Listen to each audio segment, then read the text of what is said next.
switching over to mechanicals now.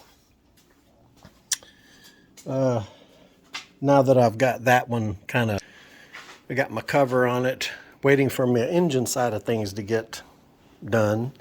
So I've got the pan off. I'm gonna go in there and change the pan over. And so I was looking at the pan and I'm thinking maybe I don't have to replace the pan at all, and it would make my job a lot easier. So I think I'd noted that the oil pan was leaking, and that was one of the reasons why I was removing it. And it was, and it's all because of whenever I built this motor, like I have on a couple different motors, if you look at the flange, you see how it's bent down right there? Now, I would never try to put something like that back on there and expect it to seal, but in the past, the way you got to get these Saturn covers off, you got to pry on it, and you got to be careful not to hurt the flange of the block.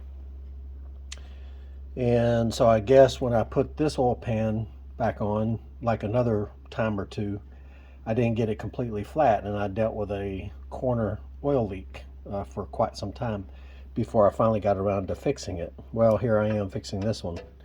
So I'm going to make sure it's nice and flat this time. However, while I was doing this, I was not going to even mess with trying to do that. I just got a new oil pan, and I was just going to put the new oil pan on. But then that meant transferring over or putting in a new return AN fitting. This one here has been on. I think this pan, believe it or not, is the original one from my 1995. And the reason I say that is because on the bottom here, this is welded in. This is R&J Fabrication. They welded that in. Little bitty baby welds, look so good on here. So they put that nut on here and then put this fitting in. And then of course this fitting had a temperature probe. Now I know for a fact this is the original temperature probe for the oil that I had on here when I had my 95, and I had all my gauges inside the interior. I had my big old shift light and everything. I had about a dozen gauges in there. It was ridiculous. So the one I'm doing now is I'm keeping my air fuel ratio meter, the DM5. I'm keeping that, but I'm going to change over the boost gauge to a new gauge, and it's a 3-in-1 gauge. Now I read reviews on there. It functions as a boost gauge, obviously, but then it has options to, you can also have an EGT gauge or a readout and a temperature readout. Now it doesn't care if it's coolant, it doesn't care if it's oil, and I'm going to use this one for oil. And so this one here is from that original one. It was broke off. You can see the end there is damaged. It's been in there forever. I've never done anything about it. Didn't care to have oil temp. So since this gauge does have that option, I'm going to run it this time. And I was thinking, okay, well then I'll also, in addition, if I run the new pan, I'll have to cut and basically bolt in another one for drain return, oil drain return. But then also I'll have to drill and weld or whatever a bung for the temp probe. So I was looking at this thing. I was about getting ready to pull this out so I could cut my hole and put it in the new pan. And I started thinking, well, man, if I just get that flange straight, this thing here has never leaked. It's never leaked. And this is one of those compression fittings. It's not welded in. So, and on this side, it wasn't leaking either. And so I got to looking and I said, well, if I can get this piece out, and sure enough, I did. And if it's the same threads as the probe for the new gauge, and it is, then Bob's your uncle. I'm just going to use this one. So I'll straighten this flange on here very well. Clean all this off here. I'll put in that fitting there. I'll get to keep the same return I had. So my job has just gotten a lot easier. And this is a new gauge I'm going to be using. That's the glow shift one. And of course, this analog dial, that's the boost. And then in here, you'll have the temperature, like in my case, oil temperature, and then the EGT values showing up in digital format. So yeah, it glows at night. You can change colors and all that good stuff. So just a little upgrade there. I don't want to put any extra gauges in there, and this is perfect because I do want to keep tabs on oil temperature. But short of that, that's about the only change I'm making on the interior. This is just like the box, the picture, that's how it'll show up. And you can select the colors you want. So you have all these colors to choose from. And it's mainly to help you kind of, I guess, coordinate your dash, whatever colors your dash might like. Mazda has red and so forth. But so yeah. So once I get that pan on here, I'm pretty much ready to go back in with it. That was really my sole purpose, because I could have done the clutch in the car. I could have done that. I had to pull the engine, do the engine bay, but really as far as mechanicals here, if it had just been the clutch, I might have waited, believe it or not, till I get the engine back in there. For me, on my back, doing a clutch with the transmission backed away is easier for me, believe it or not. It's just how I've always done it. But anyway, engine was out, pulled the pan, found the benefit in not changing the pan over. So I'll get all this cleaned up, get the pan back on, and my only concern after that, and the scary thing is, hopefully this manifold is not too far back and hits the firewall. Sadly, I'm not going to know that until I get it in there. I did hold up another intake manifold near the EGR valve and kind of flanged to flanged it. And although the curvature of the intake manifold, one of the runners, is almost equal to this box end, that sticks out a little further. So I've got some real concerns about that. Yeah, and I am going to have to get it in there, and I am going to have to see. So really, everything's on hold till I get that back inside there and see. And once the engine's in there, no harm, no foul, I'll just take the manifold off. While it's in there, I'll just rock the engine forward to give me some clearance so I can pull it past the studs on the cylinder head. And then put the stock manifold back on there with the Geostorm throttle body. The sad part about that is if I do that, then I won't be able to use my strut tire bar brace that I cleaned up, painted, and all that stuff, because it hits the top of the Storm throttle body. So hopefully we're okay here. And then again, even if this all does fit, I'm going to have to see, being that throttle body is so big, hopefully the idle air control will be able to idle me effectively. If not, I may take the throttle body off and kind of plug up some of the bypass hole there and see if that doesn't get it. So yeah, I don't know. Let's say everything works out okay. I'm not putting the Det3 on until I get all this on, because as I go to drive it, I'm going to need to see how this thing responds as far as, before because I don't want to put the Det3 on there, all that be perfect, and then it won't idle because that throttle body's too big, or whatever the case may be. So I don't want to be chasing something that is not really the issue. Let's say the Det3 doesn't have a problem at all, but I think it does because the throttle body is causing me some issues. So I'm going to get this all back together, run it like I had it before, take it out for some 12-pound run, see where we're at, see how it operates, and if we're all good at that point, I'll come down, get it right back down for the Det3 install. So we're going to be doing the dual valve springs. These should be FERREA dual valve springs, and keepers or retainers. The keepers will or the locks rather, we're just going to use the stock locks. So I've got a tool, a valve spring compression tool. You got to put air in the cylinders to do that. I rigged up like a little thing to hold the sprockets so they wouldn't turn, so I could take the cams off so that I could get the buckets off, or the lifters, whatever you want to call them. And so then I could do the valve spring replacement. So hope all that goes well. It's just a little rudimentary wooden tool that I did, like a bracket. Hope that works good. Well, you know how I was wondering if that intake manifold is going to fit or not. As I was up there rummaging, trying to find these dual valve springs set that I had, I got to count and make sure all the valves and stuff in the top hats here are all in there. So this is the dual valve springs. I'm going to swap those over. I found this alternator in that same box where I had all my old Tech 2, that aftermarket engine management standalone, and this alternator was in there. I think it's still a good alternator. But this is the bracket that I had built prior when I had it on the car, when I had that intake manifold on. Now, what I don't know, and this may be why I think that it will fit, I don't remember putting that motor in the car. I think it was on a engine stand the whole time. So I'm not sure.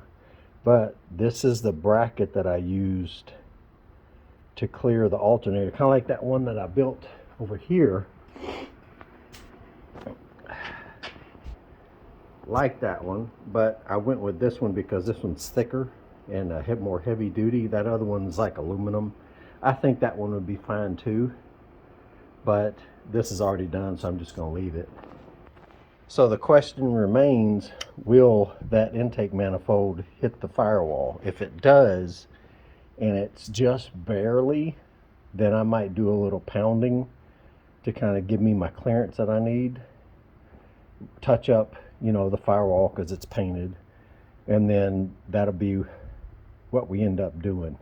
I have to be careful though, because obviously, although these mounts aren't solid mounts, they are stiffer, and I'm hoping that whatever flex that the engine gives while it's accelerating, because you know it's enough to clear it, but you got to make sure that you clear it so that when the engine torques in its mounts, that it's not going to hit the firewall. So it has to be enough clearance back there. So cross our fingers, because I'd really like to use that manifold. Just the other thing I'm thinking of is with these shorter runners, because keep in mind that the runners of the intake manifold come up here, they bend back, come up, so they're fairly long, right, the runners, and they come into the stock intake plenum. Longer runners typically will mean better low to mid-range torque. The shorter runners generally mean mid to high better performance numbers. Now, if you've ever seen like tunnel rams and stuff like that on the old 350s and the old Chevy engines, the V8s, the tunnel rams where they have the big intake that comes up, and I mean it's way up, and they've got the big old carburetor sitting on top. Well, those manifolds are meant for high RPM power. So I think the deciding factor is going to be boost.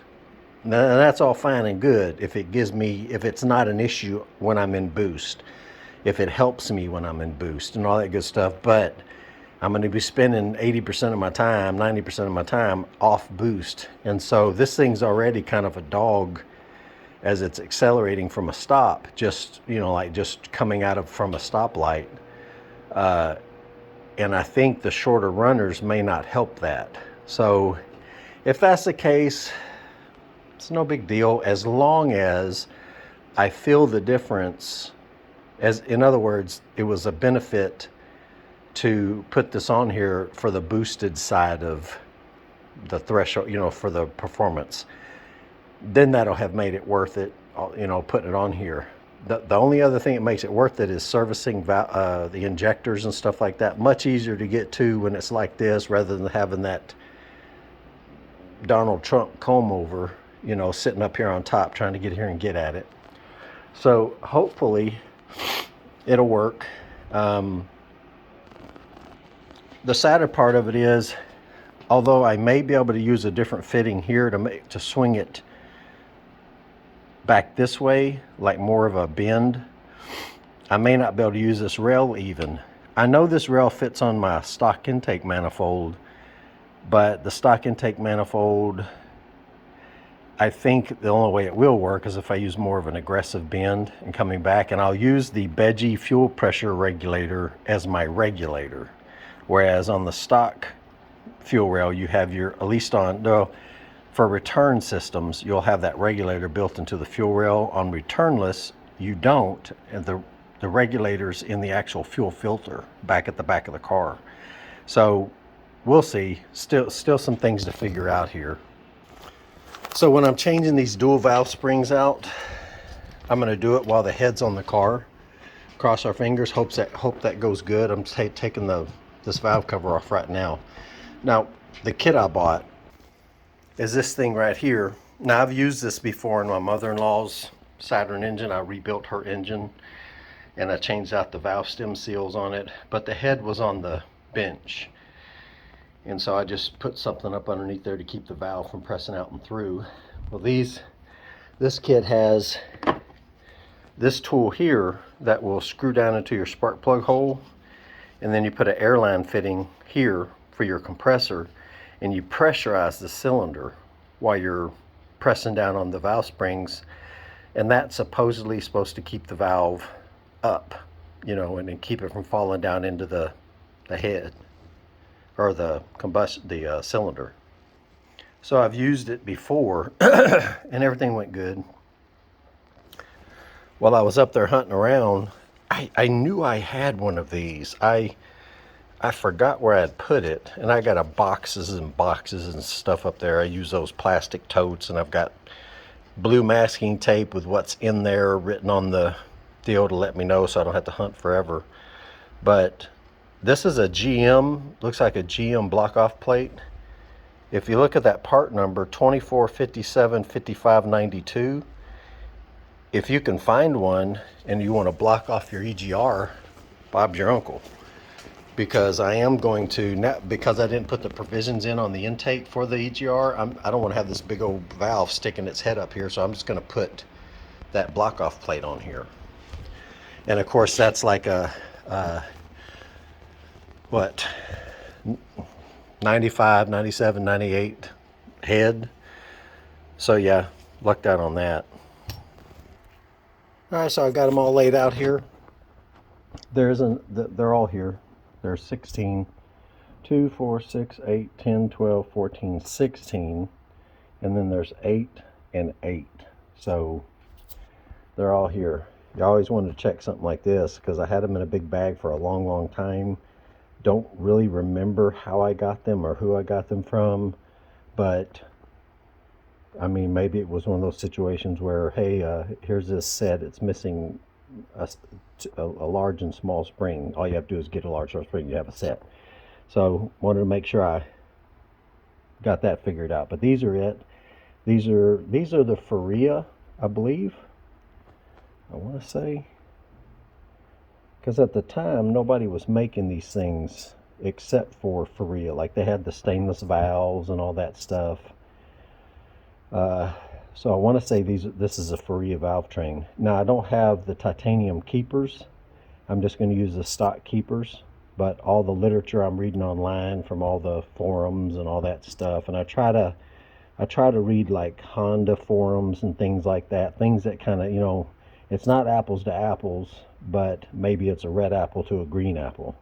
I mean, a 4-cylinder with a high revving engine and things like that. I mean, a lot of them are saying you can reuse the stock retainers on all but, you know, some of the more serious builds, high horsepower. Again, we're pushing 350. Again, I'm not going above the stock rev limit because, again, the valve train, the camshafts, the valves, all that valve train was never meant to see 7,000, 7.5, 8. I mean, do people, and I have people that ran Saturns and ran that high? Yeah. I would like to know the success rate and how long they were able to do that before something catastrophic happened. So again, you just got to kind of think about this stuff. This engine is built as well as it can be built. Pistons, rods, it's got the 8.5 to 1. I want to say I've used a couple different, might be CP, 8.5 to 1 CP pistons. I know the rods are Crower because for a long time they were the only ones that had anything for Saturns. Stock crank, stock cams. So the valve train may not survive super high revving. And would I push it to $7 grand? Maybe. maybe, because the stock rev limit isn't much lower than that. So, but nothing higher than that. I mean, it's just not smart. So anyway, I'll get these on, and that'll at least give me some assurance that I won't have valve float, you know, as I'm pushing more of this boost and stuff like that. So, so that's the purpose in doing that. Now, like I said, we're going to be doing this with the head on the car. Look at the valve train on here. I mean, super clean. I encourage you guys to use Mobil 1 all the time on everything you've got.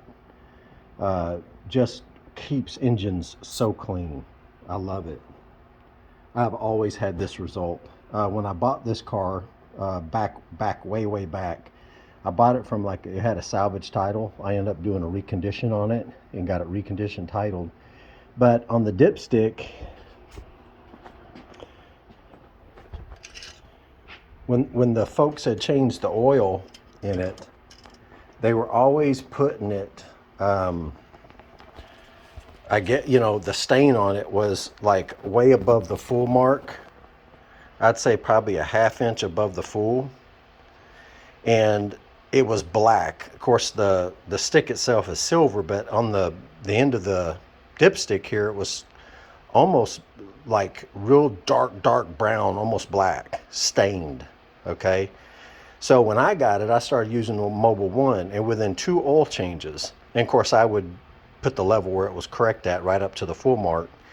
Within 2 oil changes, the bottom of that dipstick was silver again, and it had that black band above the full mark where they had overfilled it before from the old oil stain. So that just goes to show you that oil will scrub the varnish and just keep it cleaner inside there than I believe other oils. Now, castor oil is supposed to be a good oil, the Syntec and all that, but I've just got experience with Mobil 1, and I'm just really always happy with it. Now, doing the valve springs on the car, the camshafts have to come off, and in order to do that, if you don't, here's the trick. You got to try to keep the cam gears and chain intact while you get these saddles off to take the camshaft off, so you can get the buckets off, so you can get to the springs. And so the way I'm going to do that is I'm going to turn the crank to half, like to a 3 o'clock position, the notch. And that means that the pistons inside the engine are all halfway up in the cylinder bore. The optimum way to do it would be to put it to top dead center. And then, even if there's not a whole lot of clearance for the valve to drop down into the cylinder at that point, but in order to do that, I would have to put it at top dead center, take the cams off. If I'm not going to take the timing cover off, then I've got to do my little deal here to keep the sprockets from moving and the chain from moving. Do the cylinders that are up, put the cams back in, rotate it around toward the other cylinders top dead center, take the cams back off, and I'm just not down for that. So I've done this before. I made this little wooden tool. You take these studs off for the mount, and then you put this tool down, and it's got relief windows so you can get your cam bolts out. But these bolts here that I have going through this wood, you go through the holes here and you bolt them tight. And this sits on this lip here of the timing cover, so it's not going to do this. And then the bolts grab and hold on to the sprocket. So I should be safe doing that. I've done it before. Like I said, I've used this similar deal. It was a different one. I ended up making this one a few days ago because the one that I did before, the windows were closer together because I did it on a later cylinder head where the cylinder head's thinner, not as wide as this one. So I had to make a new one so that I can do this one. But I did it before, worked fine. And I think as an added bit, when I got this on here and I've got these two bolts secured through here, I'm going to take some vice grips and pinch down also on both sides to kind of make sure I hold it nice and tight, just to be sure, because I don't want that thing to go chunk, you know, and it, you know, although I'll have the valves, I mean the pistons halfway up in the cylinder, I just don't want any issues, any question marks as I go to start this thing. And then once I get that all set up, I can take off my cam saddles, get those off, and I can do each one. And of course, then I'll screw in on each cylinder I do, I'll screw in that adapter, put the air compressor on it, pressurize that cylinder so that the valve will stay up when I press the springs down for the change. At least that's the plan. If something were to go wrong, cylinder head's got to come off. At that point, I may go ahead. I found someone in, I want to say Taiwan, or it might be Singapore. I saw someone else on a video one time had, it was a 3 or 4 layer metal head gasket, multi-layer head gasket, and they make them. And he had one in that video, and he was showing it. And I did contact those people, and they said yes, the turnaround is about 4 or 5 weeks, but yes, we can make you one. And it wasn't that expensive.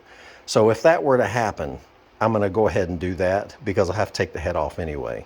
So since I don't really want to do that, and I have seen another guy on YouTube who has a Gen 1, he said he's running 17 pounds on a stock head gasket. So I think I ought to be okay with that. Let's say all this gets together, all that happens, I run 20 pounds, head gasket goes. Well, the head's got to come off anyway, and then I will get the multi-layer head gasket. But if I don't have to, I really don't want to, because I'm ready to get this thing back on the road to start driving it. And a final note on the intake. So let's say I get it on there, it fits. Whatever I have to do to make it happen, I make it happen. If I get out there and I find that the performance is off, or this throttle body, because of what it is off, I may then at that point take this manifold back to R&J and let him put on a plate so that I can run the smaller, the Geostorm throttle body. It is what it is. I know the Geostorm throttle body is good because I ran it on this thing before this came down, been running it. And it is a larger bore. So it is what it is. We'll see what we can end up working out. All right, so far so good. I'll show you what I did. So this is that little wood piece that I made. You can see the orifices, they're open here. I've got the cam bolts out, and I want to do that first. I'm going to loosen these very incrementally, very slowly, because you got to, because the spring pressure on them and stuff like that will cause them to ride up, and these can crack fairly easily. So you want to make sure you do them loose one at a time. I'm going to get these all done, then I'll take this off. There's a relief in here for this guide so that it doesn't get bound up with this wood block here. So once I get this off, I can actually take it off and put it back on with no issue.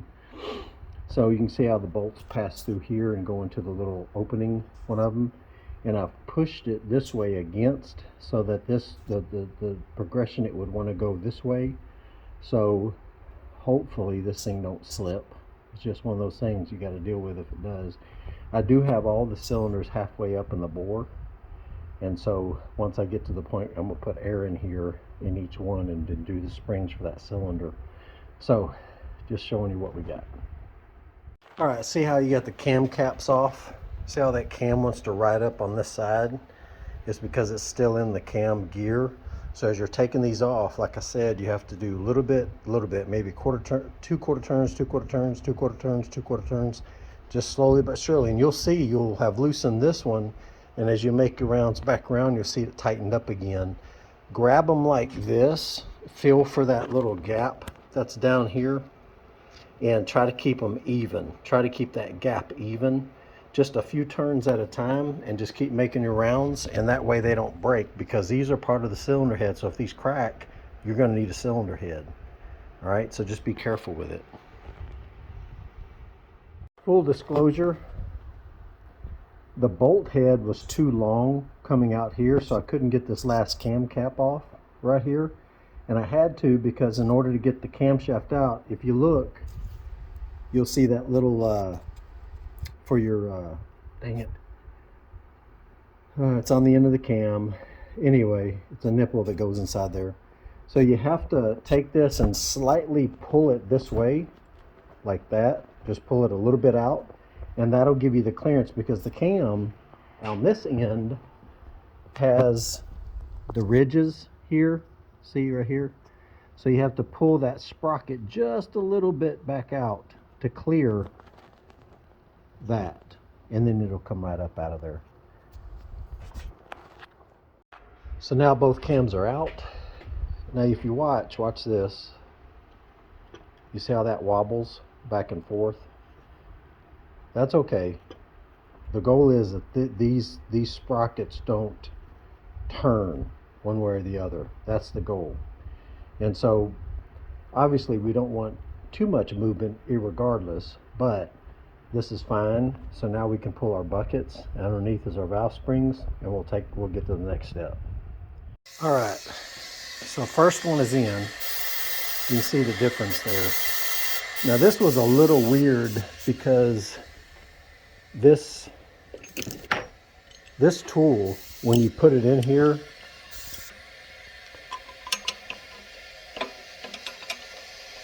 when you go like this and you press down, the head of this, because of you see the little ridge, it's got like a bi-level on the top of that, but look at the stock one, how it's completely flat. It kept wanting to slide this way or that way, and so what I had to do, I was getting frustrated too, because I said, man, this pressure, if you listen, you can hear it escaping. So if you don't keep your pressure on while you're doing this, and say the pressure gets too low, there goes the valve down into the cylinder. So man, I was stressing, but I finally found a way. I took this washer and I put it in there just like that, and that's the flat surface I need for that tool to interface, so I could jam that thing down and get those locks in there. Whew, I was sweating it. But anyway, I won't show you the rest of them. I'm just going to get them done, but that's how I did it. Be warned too, see how this thing's cocked? Whenever I put air in that cylinder, these things, they're jolted. So yeah, it won't get any more air in there than what's in there now, but just be mindful of that there's going to be a shock. And just what I did is I put little paint marks here just to make sure nothing moved and all that good stuff. But yeah, so just to give you a heads up. All right, so they're all in. I found that you could put as little as 60 psi in these cylinders, and it held the valve up okay. The one thing I would suggest if you're going to do this method is rig up some L brackets and bolt it to this location here and this location here, because as you can see, whenever I put air in these cylinders, this thing tightens up so much so that the crank, if you see those white dots, it walked that far from one dot to another.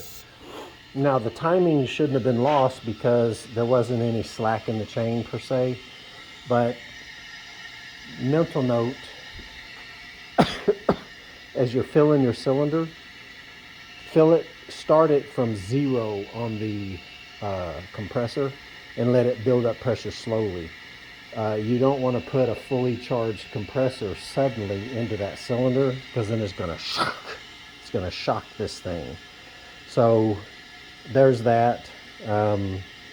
But short of that, I mean, I could have showed you how to do it, but really all you're going to do is you're going to depress it, use a little magnet to pull those keepers out, and then there's going to be that upper retainer and the spring. Below it, there should be like a washer, a real thin, almost paper thin washer below, so you don't have to mess with the washer, just in case you see it and you wonder what it is. Then put the valve springs in and they actually snap onto the inner spring.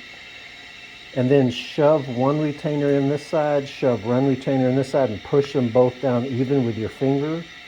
And then as you're compressing it back down, use your pinky to go inside there and kind of just keep pushing. Now you're going to have to compress it further down what you think you have to, because if you look at the side here, look at the stem, it's quite a bit of stem sticking up. So you got to get that thing down in there. So be patient, put some paper towels in all these holes, because man, them retainers got a mind of their own, and they will jump and skip. And there was one time one went twang, and I just froze listening for where it hit, and it was behind me about 10 feet. So I don't want to lose any retainers. So I've already put one of the buckets back inside here. So now that's what I'm gonna do, start putting everything back together. Just putting this thing back together, and noticed, look at that.